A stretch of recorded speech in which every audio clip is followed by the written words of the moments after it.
প্রয়োজনের সামনে দুইটা মনিটর দিতেন।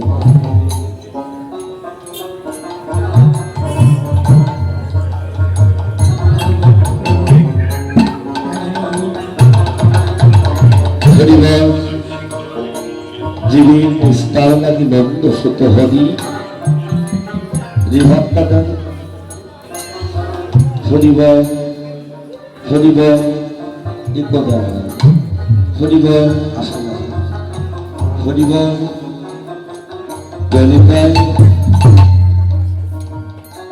জীবের নিস্তার লাগি নন্দ সুত হরি ভুবনে প্রকাশ হল গুরু রূপ ধরে।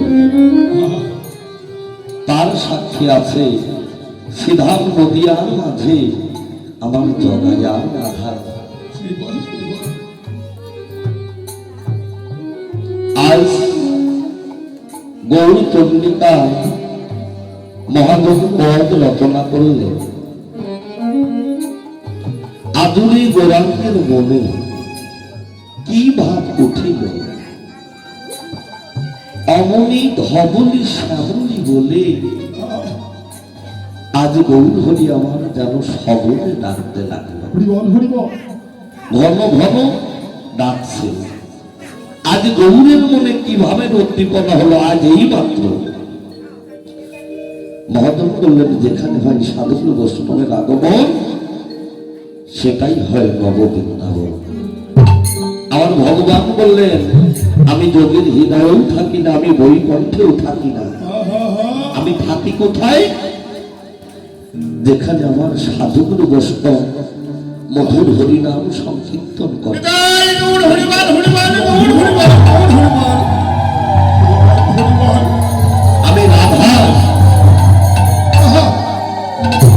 আমি রাধার সহিত দুই দেহ এক হয়ে রাধা আর কৃষ্ণ মিলিত তনু গৌর হরি ভক্তের মাঝে উদয় হয়। তার গৌর এই মাত্র ভক্তের মাঝে তিনি উদয় হলেন। তিনি উদয় হয়ে তার মনে কোন ভাবে উদ্দীপনা হলো যে তিনি ধবলী শ্যামলীকে ডাকছেন। গৌরের যে বাবা মনের ভাব, সেই ভাবটা কি এ জগতে, সেই ভাবটা কি জগতে সবাই বুঝতে পারে? আজ গৌরের মনে কোন ভাবে উদ্দীপনা হলো যে তিনি ধবলী শ্যামলীকে ডাকছেন? সেই ভাবটা কি বাবা? সে ভাবকে জগতে সবাই বোঝে? এ জগতে সবাই বোঝে না। কেননা কেন বোঝে না? মহাজন বললেন, এই অপরাধের বোঝা যদি মাথায় থাকে, এই মায়ার বোঝা যদি মাথায় থাকে,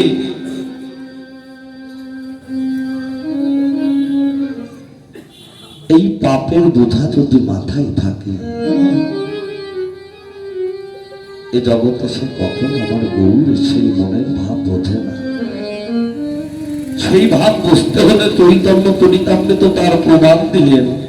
পূর্ব জন্মে আছে যার সাধু সংস্কার, দেখিতে শুনিতে হয় বৈষ্ণব আচার। একমাত্র সেই ভাব বুঝতে হলে, গৌরের যে মনের ভাব জগতে বুঝতে হলে বাবা, সেই পূর্ব জন্মের স্বীকৃতি থাকতে হবে। পূর্বের লীলার কথা আমার মনে থাকতে হবে। সেই পূর্ব লীলার কথা যদি আমার স্মরণে না থাকে বাবা, কেননা এই মানব জন্ম তো আমরা এক জন্মে পাইনি বাবা। স্থাবর 30 লক্ষ, দলজ 9 লক্ষ, কিমৃচ্ছ 10 লক্ষ, রুদ্র লক্ষ, পাখি 11 লক্ষ, বা 20 লক্ষ পশুত্ব, 4 লক্ষাস্য মানবা। এত সুভুবন অঙ্কিত দ্বিজতম পূজয়তে মনুষ্য দুর্লভ জন্ম সাত কৃষ্ণ সাধু। এই মানব জন্মটা তো বাবা আমরা এক জন্মে পাই না। 80 লক্ষ জন্মের পর আমরা এখানে দেবের দুর্লভ মনুষ্য জন্ম পেয়েছি। প্রত্যেকটা মানুষই 80 লক্ষ জন্ম নেওয়ার পরে 4 লক্ষ জন্ম পেলাম এই মনুষ্য কুলে। যখন বাবা 30 লক্ষ বার গরুমাদি লতা পাতা বৃক্ষ কুলে যখন জন্ম নিয়েছিলাম বাবা, বড় বড় বৃক্ষ হয়ে ওই পাহাড় পর্বতে যুগ যুগ ধরে দাঁড়িয়েছিলাম। কত ঝড়, কত বৃষ্টি, কত রোদ আমার এই দেহে লেগেছিল। প্রতি ঝড় বৃষ্টিতে আমার এই দেহ যেন অঙ্গ প্রত্যঙ্গ যেন ছিন্ন বিচ্ছিন্ন হয়ে গিয়েছিল। কতই না কষ্ট পেয়েছিলাম, কতই না ব্যথা পেয়েছিলাম, কতই না দুঃখ পেয়েছিলাম। কেঁদে কেঁদে বলেছিলাম, হে দয়াময়, আমি আর কত কষ্ট করব, আমি আর কত ব্যথা আমি পাবো? তোমার কি কৃপা হয় না প্রভু? তুমি একটিবার আমার মানব কুলে জন্ম দাও না বাবা। আমার জন্ম চাইলেই কি আর পাওয়া যায়? যখন জন্ম চাইলাম পেলাম না, তাতে দুঃখ ছিল না। আমার প্রভুর কাছে কেঁদে কেঁদে বলেছিলাম, হে দয়াময়, তুমি আমায় মানব করে জন্ম নাই বা দিলে, তাতে আমার দুঃখ নেই। তুমি আমায় এই বৃক্ষকুলেই জন্মটা দাও, কিন্তু সেই জন্মটা তুমি কোথায় দেবে? সেই জন্মটা তুমি দেবে আমার যেখানে নিত্য নিত্য আমার সাধক বৈষ্ণব চলাফেরা করে।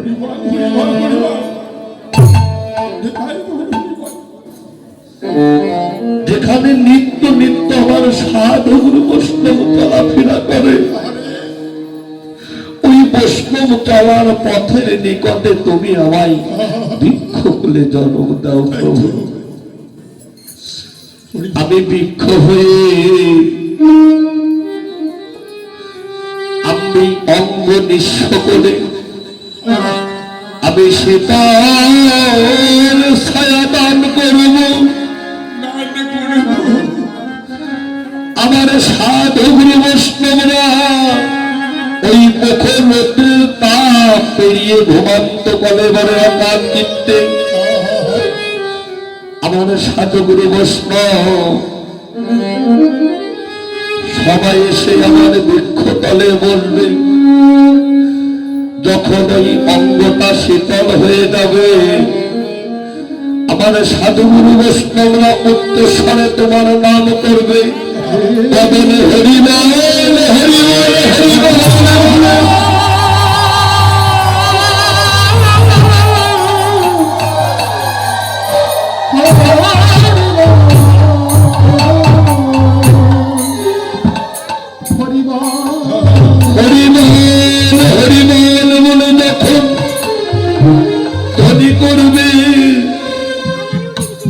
তখন আমি বৃক্ষ হয়ে কি করব প্রভু?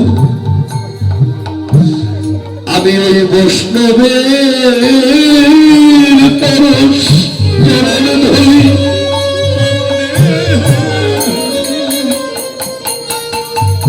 ওই বৈষ্ণবের চরণ ধরি অঙ্গে দেখে আমি আমার বৃক্ষ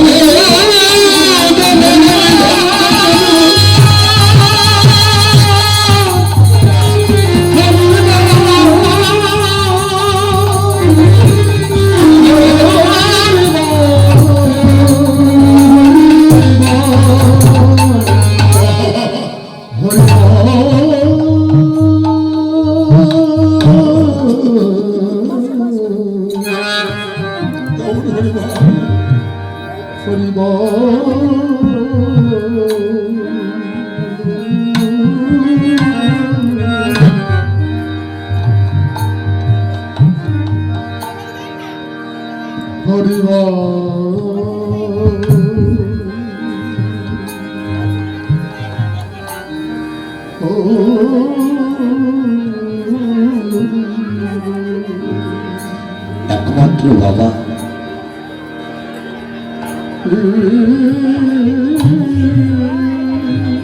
মহাজন বললে বৈষ্ণবের চরণ ধরি।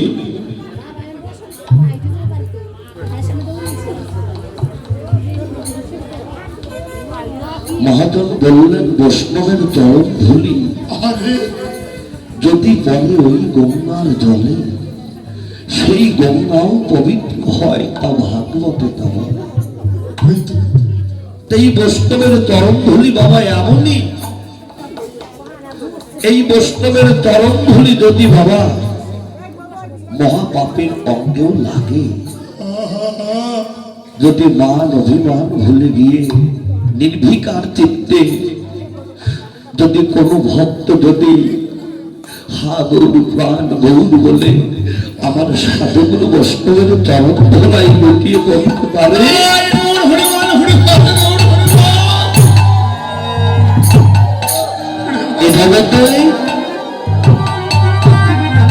সেই মহাপাপীও বাবা আমার ভগবানের চরণের কৃপা লাভ করে তার মানব জন্ম ধন্য করে।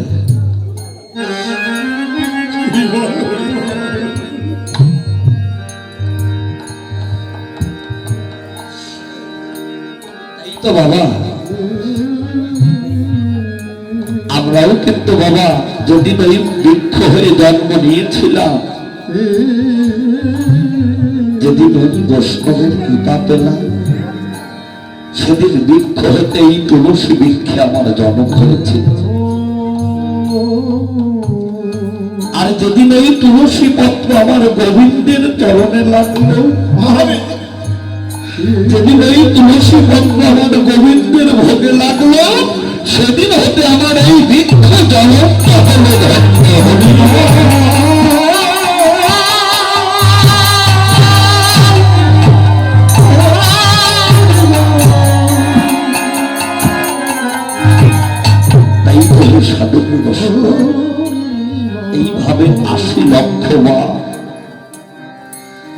জন্মের পরে মানব জন্ম পেলাম। ছিলাম কোথায়? মায়ের গর্ভে। আমার আসল স্থান ছিল কোথায়? মহাশূন্য আকাশে। আমার পিতাও কিন্তু বাবা এই জগতে এসেছিল হরি নামের খেলা খেলবে বলে। আমার পিতাও হরি নামের খেলা খেলবে বলে যখন সরোবরের বোম্বাই গেল, তখন আত্মসুখে সুখী হয়ে পিতা আনন্দেতে মাতিয়া সাগরে দেয় ফেলিয়া, সেই যে তৈলা গেল ফিরিয়া।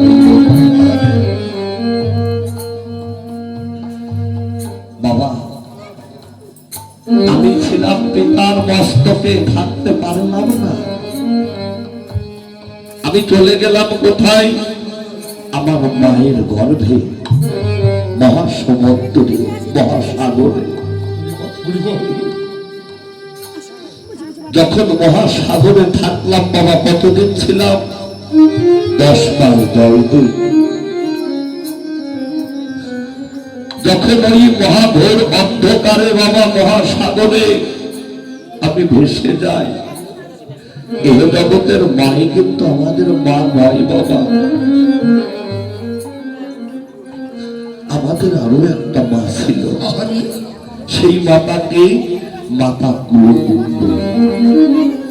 মাতা কুলকুণ্ডলী দেখলো, আরে এই যে মহামূল্যবান বস্তু ভেসে যায়। মাতা সইতে না পেরে বাবা ওই মহাসমুদ্র থেকে আমাকে তুলে বক্ষে নিল। যখন 7ম মাস হয়ে গেল, আমি প্রভুর কাছে করজোরে কতই না অনুনয় বিনয় করলাম, আর কতই কাঁদলাম। হে দয়াময়, হে প্রভু, শুনেছি যার কেউ নেই তুমি নাকি তার,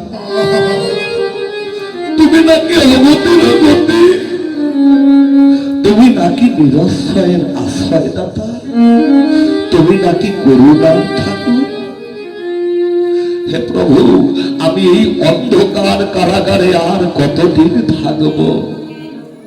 তুমি একবার কৃপা করে আমার আলোর সন্ধান দেখাও, আমার এই ধরাই পাঠাও।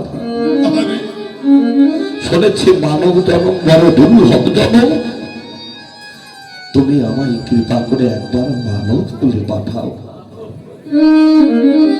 কিন্তু ভগবান, কথা হয়েছিল 7ম মাসে আমার জীবাত্মার সঙ্গে পরমাত্মা। কি কথা হলো? আমার পরমাত্মা গোবিন্দ বললেন, ওরে তুই যে এই জগতের বুকে যেতে চাস, এই ধরাতে গিয়ে তুই তো আমায় ভুলে যাবি না, তুই তো আমায় ভুলে যাবি না।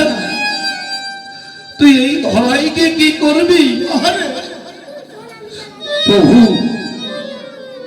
আমি যদি একবার এই ধরা ধামে যাই, একটি বার যদি তুমি আমায় পাঠাও,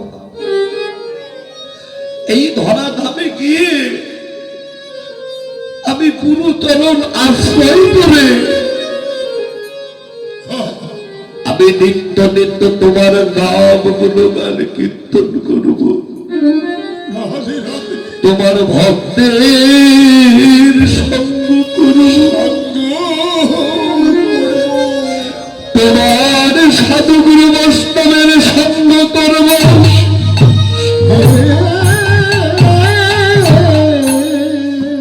নিত্য নিত্য আমি তোমার চরণ সেবা করব, আর আমি নিত্য নিত্য তোমার কীর্তন করে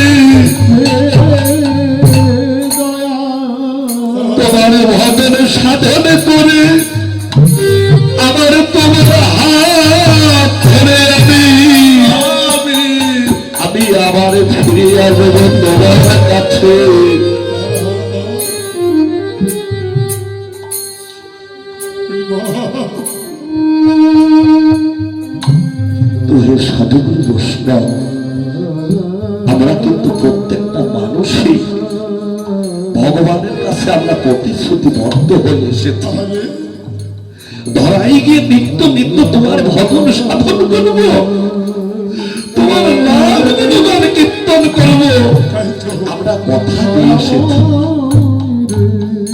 কিন্তু বাবা যেদিন ধরা ভাবে এলাম,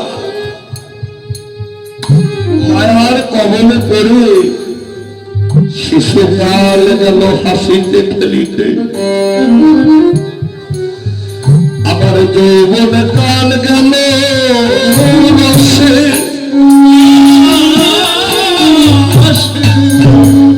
আমার বৃদ্ধ কাল গেল কাঁদিতে কাঁদিতে। বাবা আপনার নিজের কাছে আপনি প্রশ্ন করে দেখেন, কি কথা দিয়ে এসেছিলাম, ধরাই এসে আমি কি করলাম? তাই তো ভগবান ওই পাপাশ্রিত করে মায়াই মায়া জলে পড়ে যেন হাবুডুবু খাচ্ছে, জীবের মনের দশা দর্শন করে আমার ভগবান আর বৃন্দাবনে থাকতে পারলেন। ভগবান তিনি স্কন্ধে ভিক্ষার ঝুলি বলেন আমাবলি, হাতে কোমল ধারী ভক্তি ভাবাবেশ অঙ্গীকার করে তিনি আজ নদিয়ায় সিধাম নদিয়ার মাঝে তিনি অবতীর্ণ হলেন। তিনি পূর্বের লীলার কথা মনে করে দিচ্ছে, হে জগৎ, বলে এসেছিলেন কি জগতের বুকে সে কি করছ? ম্যানিজ মতার মানুষ মরণশীল, জন্ম যখন নিয়েছে মৃত্যুর স্বাদ আমাকে একদিন গ্রহণ করতেই হবে, এটাই সত্য। বাবা এসেছি ভবে, যেতেই হবে, এসেছি মরতে, আমার একদিন হবে মরতে, মৃত্যুর স্বাদটা আমাকে একদিন গ্রহণ করতেই হবে। বাবা যেদিন ওই পরপারের ডাক এসে যাবে বাবা, সকালও লাগবে না, দুপুরও লাগবে না, রাতও লাগবে না, যখন আমার নাম ধরে ডাকবে, কিবা সকালে কিবা দুপুরে কিবা রাত, এমনকি একটু সাজারও সময় দেবে না বাবা। ভাই বন্ধু আত্মীয় স্বজন পিতা মাতা সবাইকে ফেলে রেখে আমাকে এই সুন্দর পৃথিবী ছেড়ে আমায় চলে যেতে হবে। কিন্তু যাব কোথায়? যাব কোথায়? যাওয়ার পথ কি চিনি? একমাত্র আমার আপন স্থান হল আমার ভগবানের চরণ পাশে। সেই আপন ঘরে যেতে হলে বাবা এই জগৎ থেকে একমাত্র সেই সাধন ভজন করতে হবে, প্রভুর নাম গুণগান কীর্তন করে ভক্তের সঙ্গ সাধু সঙ্গ করে সেই 16 আনা পরিপূর্ণ করে আমার ওই ভব নদীতে যেতে হবে। সেদিন 16 আনা পরিপূর্ণ না করলে বাবা সেদিন ভগবানকে আমি যতই ডাকি ভগবানকে আমায় পার করবে। কেননা ভগবানকে কোন সময় ডাকি বাবা? যখন টাকা পয়সা ধন সম্পদ বিষয় বাসনায় পরিপূর্ণ, তখন আমরা ভগবানকে ডাকি না। ভগবানকে ডাকি যখন মহা বিপদে পড়ি, মহা অসুখে পড়ি, তখনই কিন্তু ভগবানকে আমরা ডাকি। ওই শেষের সময় ভগবানকে ডাকলে কাজ হবে বাবা?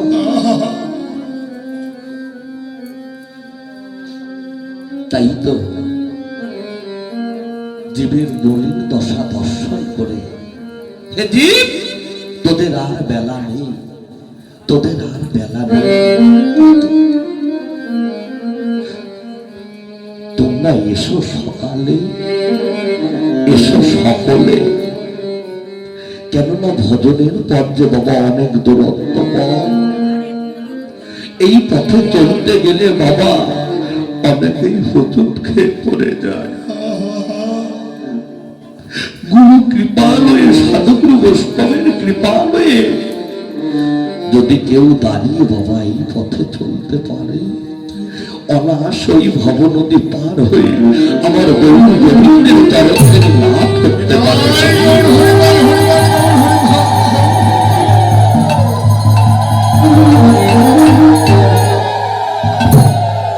কেননা বাবা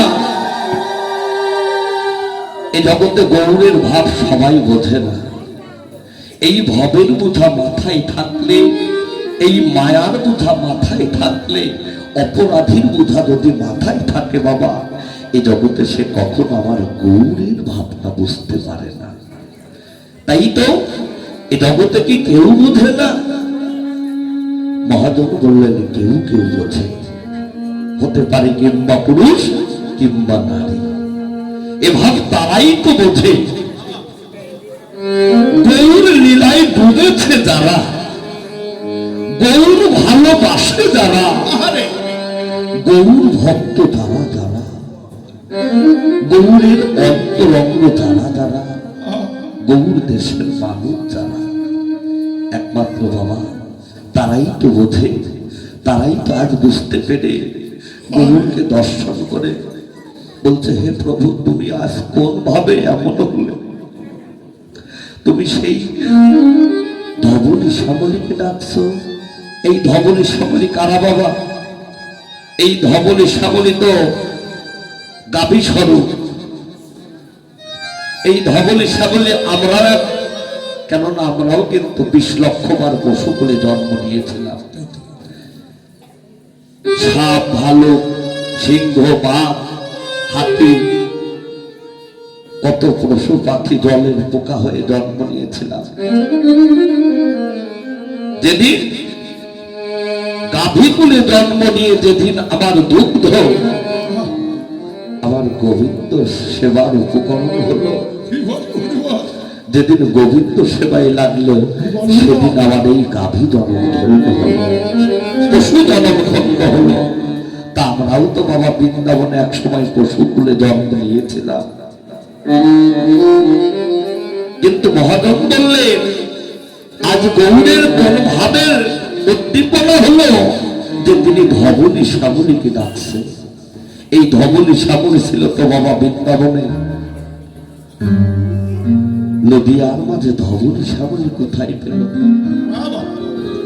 মহাজন বললেন পুরো লীলায় যারা ছিল এই লীলায় তারাই আছে। যার যতটুকু গুরু কৃপা হয়েছে, মহাজন বললেন যাহা আছে বিশ্ব ব্রহ্মাণ্ডে তাহা আছে এই ক্ষুদ্র ভাণ্ডে। গুরু কৃপা যার হয়েছে বাবা, এই জগতে সে ততটুকু ধরতে পেরেছে। আত্মতত্ত্ব যে জেনেছে দিব্যজ্ঞানী সেই হয়েছে। সেই ভজন সাধন করতে হলে বাবা আগে নিজেকে জানতে হবে আমি কে, আমার আসল পরিচয় কি, আমি কোথায় ছিলাম, আমি এসেছি কোথায়, আবার যাবো বা কোথায়। তাই তো বাবা ধবনী শ্যামলীকে আজ আমার গৌর ডাকছে। ধবনী, ধবন শব্দের অর্থ হলো সাদা। কোন সাদা? এহ জগতের সাদা নয়। আমার গোবিন্দ পূজা করতে হলে বাবা কোনো পুষ্পের প্রয়োজন হয় না। একমাত্র তার যার ভক্তির নয়নের জল, দেহের মাঝে একটি সাদা পুষ্প আছে, একটি পুষ্প এই দেহের মাঝে আছে। সেই পুষ্পটার নাম হলো কৃষ্ণ হেন ধন, গুরু হেন ধন, ব্রহ্মত্ব বস্তু, পিতৃ হেন ধন। সেই সাদা পুষ্পটা বাবা এ জগতে যারা সকাল সকাল আমার গুরু গোবিন্দের চরণে অর্পণ করতে পারে,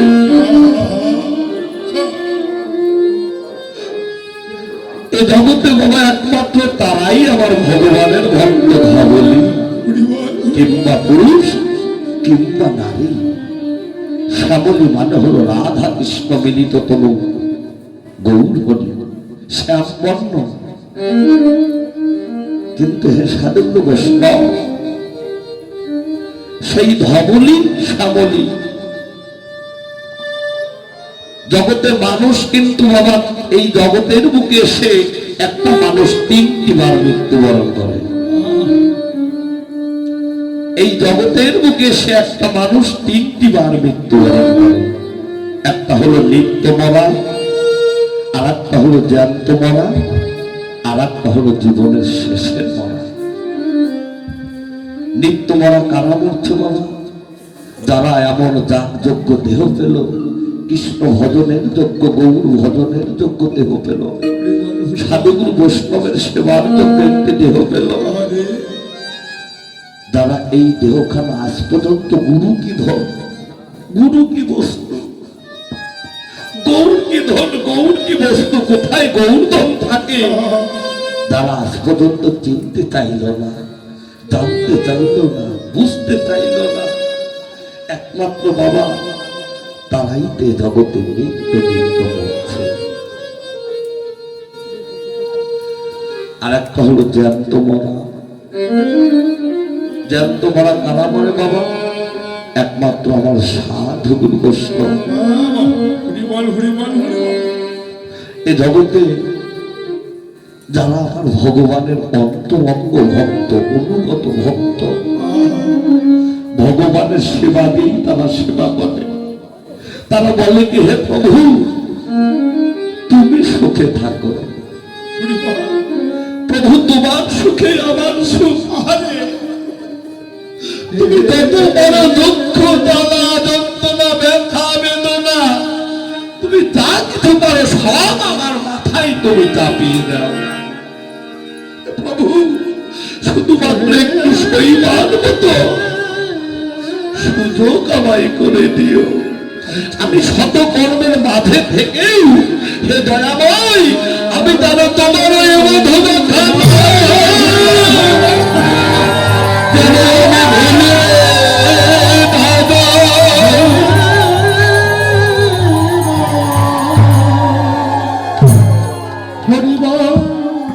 এটাই হলো বাবা আত্মনিবেদন। কিন্তু আমরা বলি, হে প্রভু তুমি আমায় সুখে রাখো, আমার সন্তানকে সুখে রাখো, আমার সংসারকে সুখে রাখো, আমার স্ত্রীকে সুখে রাখো, আমার সন্তানের এই অসুখ থেকে তুমি মুক্তি দাও। যদি দাও আমি তোমার নামে 5,000 টাকার মানসা করলাম। আমি 5 লক্ষ টাকা গুছিয়েছি, সামনের বার আস্তে আস্তে যদি আমি 10 লক্ষ টাকা ব্যাংকে ফিক্স করতে পারি, আমি তোমার জন্য 10,000 টাকা মানব করব।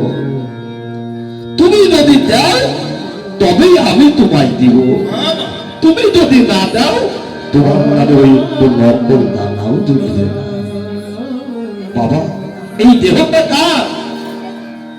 এই যে কথা বলছি দেখছি, এত সুন্দর মানব দেহটা প্রভু আমার তৈরি করে ধর্ম পাঠা।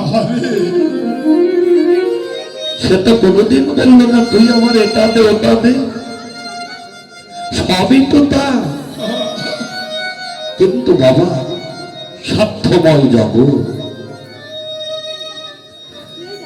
তুমি যদি আমায় দাও আমি তোমায় দেব। বাবা যত করবা তালা তত বাড়বে তোমার জ্বালা। যেমন ব্যাংকে টাকা ফিস করলে বাবা 10 বছর 20 বছর পরে দ্বিগুণ পাওয়া যায়, এই জগতের বুকে এসে যত পাপ করছো সবই ওই ভগবানের ব্যাংকে জমা হবে। একদিন হিসাব নেবে, একমাত্র এই শেষের দিনে। জন্ম হোক যথাযথা, কর্ম হোক ভালো। ভগবান বলেন দিয়ে ধন বুঝে মন কেবে নিতে কতক্ষণ, আর যা ভাবছ আমার তা কাল অন্যের হয়ে যাবে, একমাত্র তোমারই তুমি না। যা কিছু আছে সবই আমার।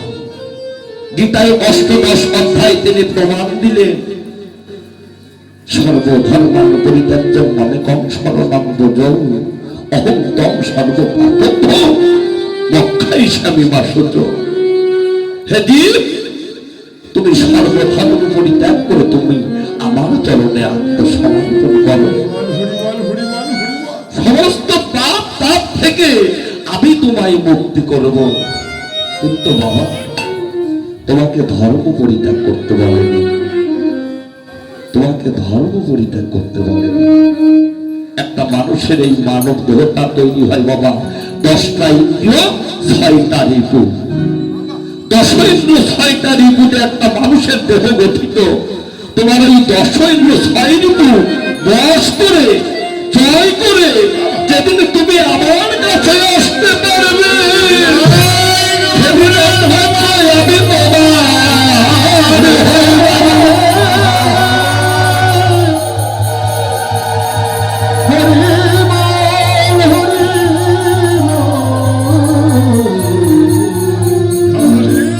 তাই তো হে সাধুগুরু বৈষ্ণব, দ্বিতীয় অধ্যায় গীতায় 2য় অধ্যায় 47 মন্ত্রে তিনি আবার প্রমাণ দিলেন, কর্মণ্য বাধিকারস্তে মা কর্মফলেষু কদাচন মা কর্মফল হেতু ভূমাত্ম সঙ্গ হস্ত কর্ম।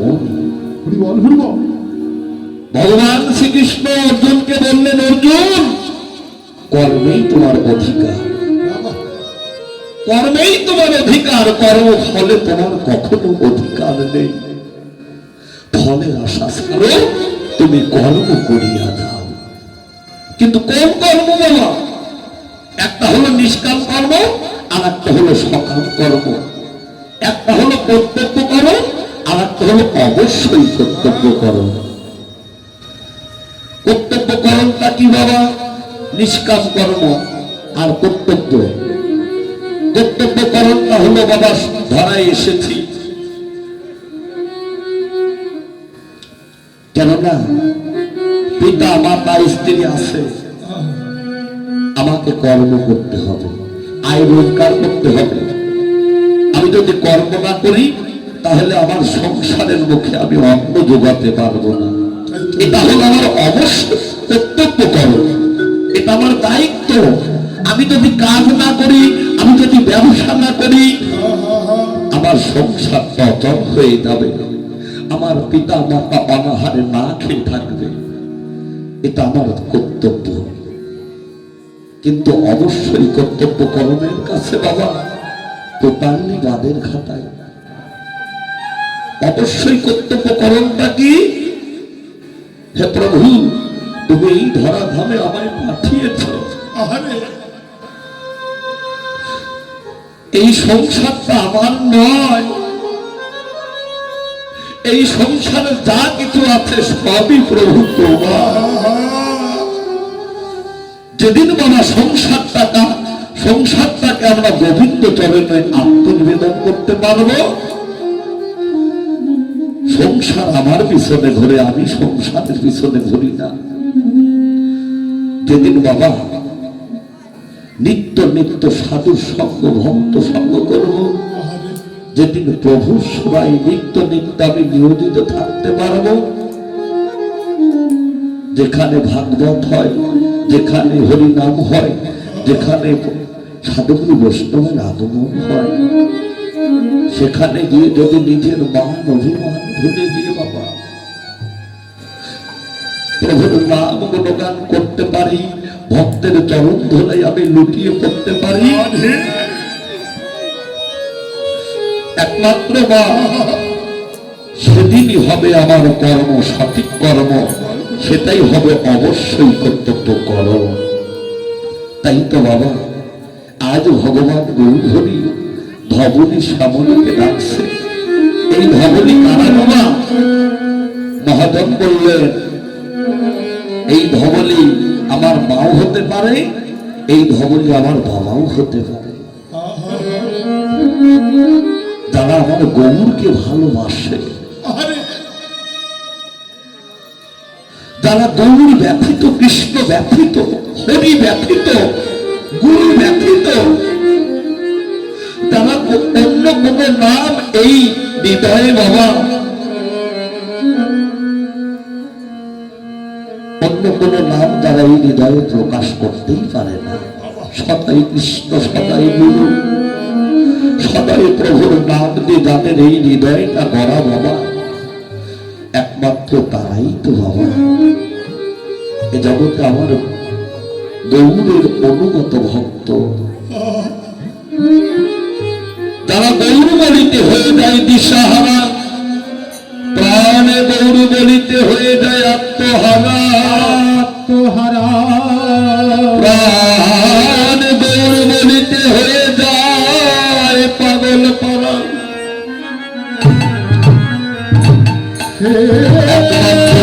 আমার গৌরের ভক্ত আর যারা আমার গৌরকে ভালোবাসে না, গৌর বলিতে তাদের এই প্রাণ কোনদিন কাঁদল না, যারা কোনদিন বলল না হে গৌর হরি, হে গৌর হরি, হে গৌর হরি। আমি জনমের মতো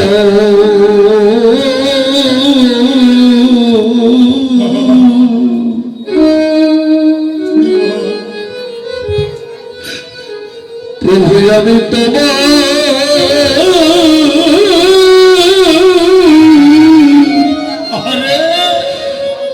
তোমার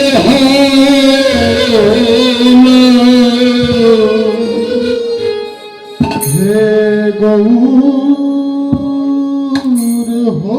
হরি।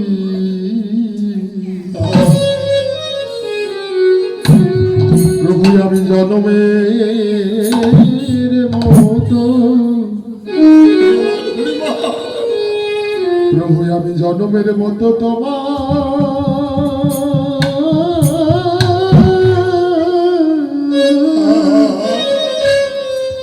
তোমার হলাম।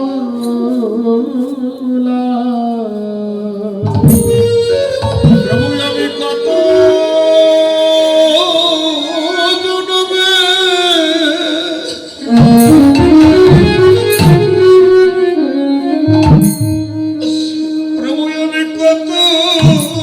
জনমে প্রভু আমি কত জনমে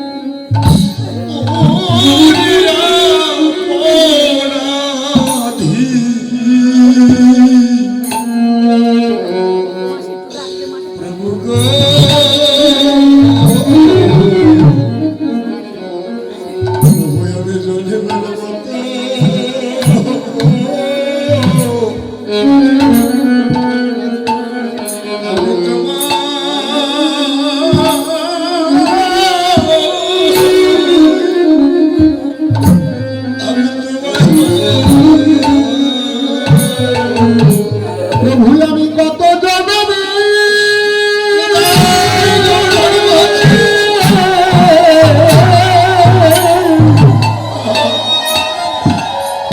আমি কত জনমে হলাম অপরাধী।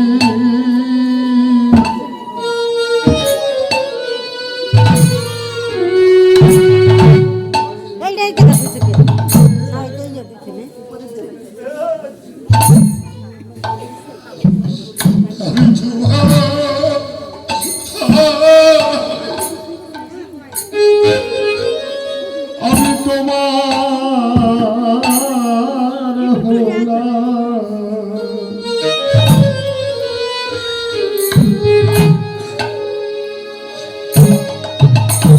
তোমার চরণের দান বলে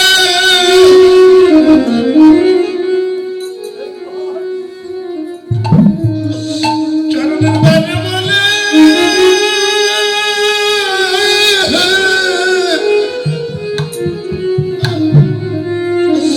প্রভু তুমি আমায়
প্রভু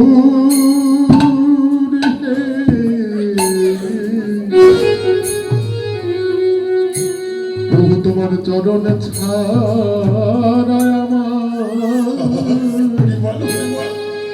ওরে আমায় করো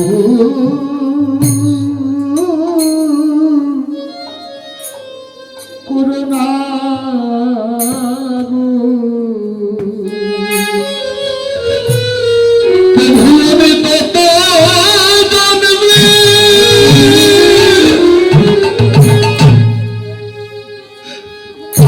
আমি যে কত জন্মে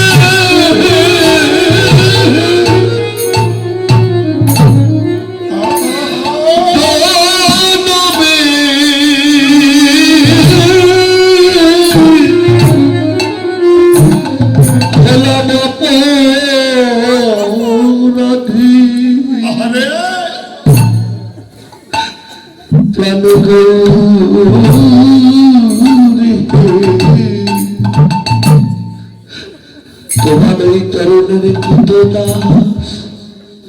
দাস বলে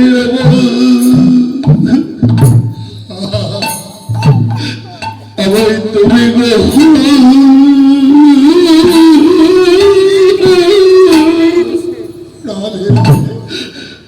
আমি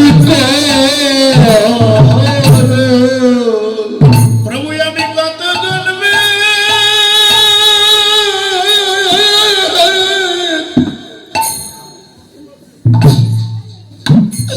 প্রভু আমি কত জন্মে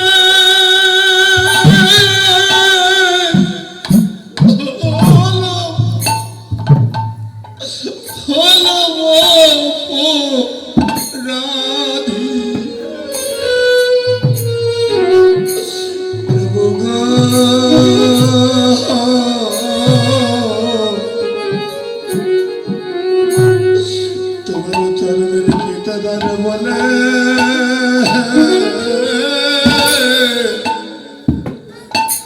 তুমি আমার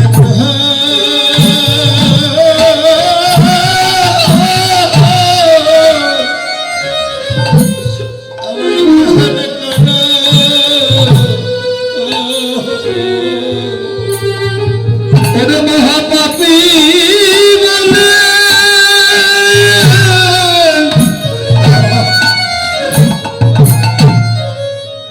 ওরে মহাপাপী বলে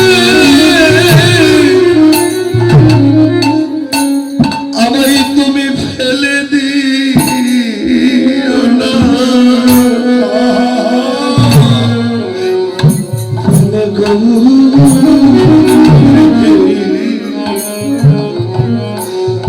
তোমার এই তরুণের দাদি বলে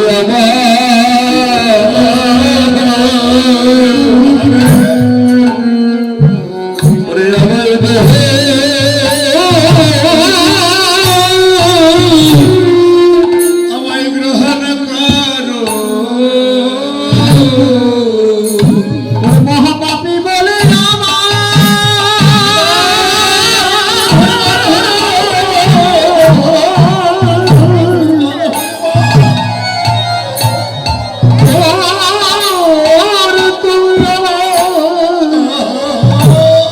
আমায় ফেলে দিও না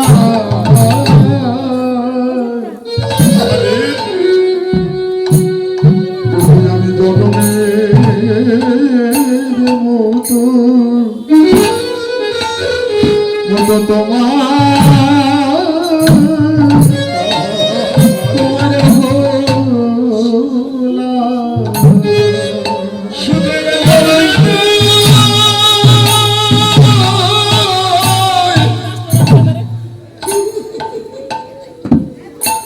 আমি যে তোমার এই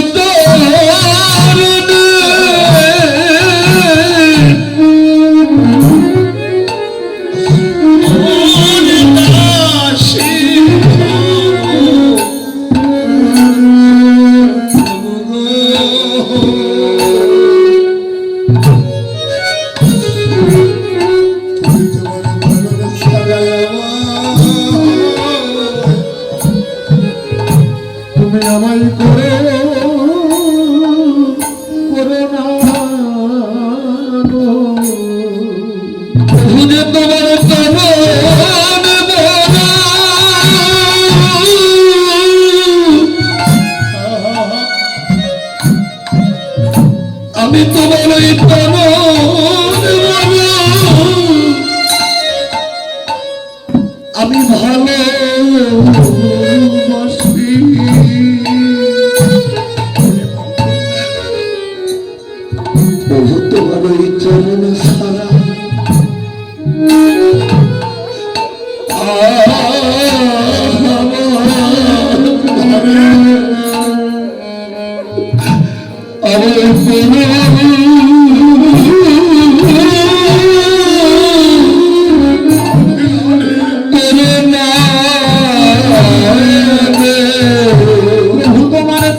চরণে কৃত দাস বলে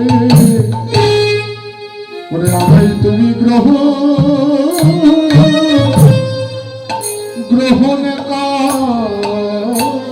করো শুধু